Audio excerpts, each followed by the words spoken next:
دکھ جس سے انسان متاثر ہوتا ہے اس کی ایک قسم وہ ہے کہ جو ہمارے ارادہ اور اختیار سے باہر اللہ کی مشیت سے، اللہ کے اذن سے، اللہ کی مرضی سے آتا ہے۔ اس کے لیے ہمارا کام صرف برداشت ہے۔ جو شے بھی ہمیں برداشت کی صلاحیت عطا کر دے وہی اس کا علاج ہے۔ جیسے آپ کو معلوم ہے کہ بخار بہت تیز چڑھا ہوا ہے، اس کی دوا نہیں ہے اسپرین یا کوئی اور پیراسیٹامول بخار کی شدت کو کم کر، وہ کوئی علاج نہیں ہے۔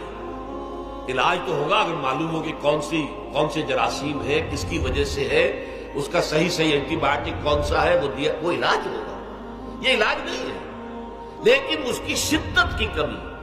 اور اس کے اندر جو احساس ہے جھیل جانے کا، وہ انسان کے لیے آسان ہو جاتا ہے۔ یہی مضمون آیا ہے سورہ حدید میں بھی، ما اصاب من مصیبت فی الارض ولا فی انفسکم، یہاں کھول دیا اس مضمون کو۔ میں نے عرض کیا تھا نا کہ یہ آفت سماوی بڑے پیمانے پر بھی ہو سکتی ہے، زمین میں یعنی زلزلہ آ گیا، فلڈ آ گیا، طوفان آ گیا، ولا فی انفسکم، خاص تمہاری جان میں، تمہیں بخار ہو گیا، تمہیں ٹی بی لگ گئی، تمہیں کوئی اور بیماری آ گئی، تمہیں کینسر ہو گیا، معاذ ہوتا ہے، آخر ہوتا ہے۔ دنیا میں انسانی زندگی کے ساتھ یہ ساری چیزیں لگی ہوئی ہیں، لیکن یہ چیزیں ما اصاب من مصیبت فی الارض ولا فی انفسکم، نہیں پڑتی تم پر کوئی پڑنے والی کوئی مصیبت، کوئی تکلیف، نہ پوری زمین میں بڑے پیمانے پر، نہ تمہاری جانوں میں انفرادی سطح پر، الا فی کتاب من قبل ان نبرأھا، مگر یہ کہ وہ تو ایک کتاب میں، کتاب اللہ کے علم کی کتاب، الکتاب، اس میں پہلے سے درج موجود ہے۔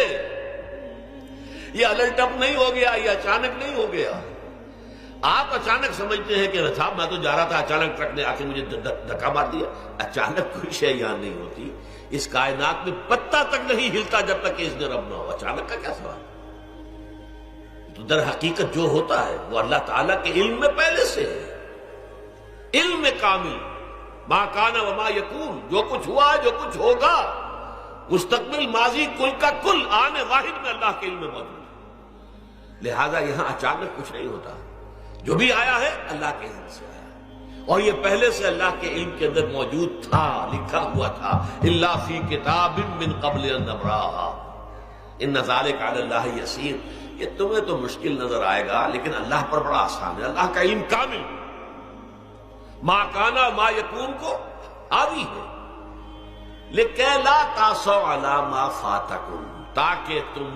افسوس نہ کیا کرو ان چیزوں پر جو تم سے چھوٹ جائیں، جاتی رہیں، چھن جائیں۔ کوئی موقع تھا ہاتھ سے نکل گیا، کوئی دولت تھی اس پر ڈاکہ پڑ گیا،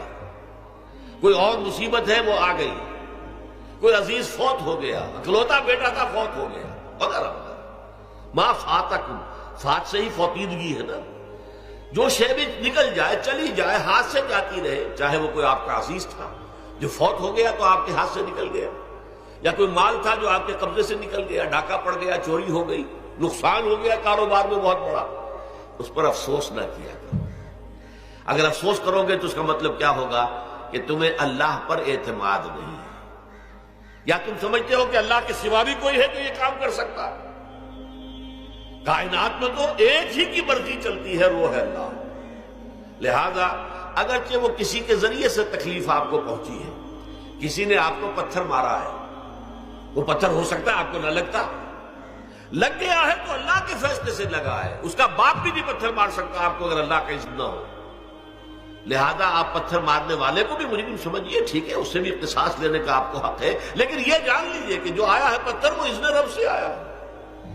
اب ظاہر بات ہے کہ اگر یہ کیفیت ہوگی تو غصہ اتنا نہیں ہوگا اس شخص پر کہ جس نے یہ کام کیا ہے، بلکہ ہو سکتا ہے آدمی مسکرا کے رہ جائے، جیسے کہ وہ میں واقعہ سناتا رہا ہوں اپنے دروس میں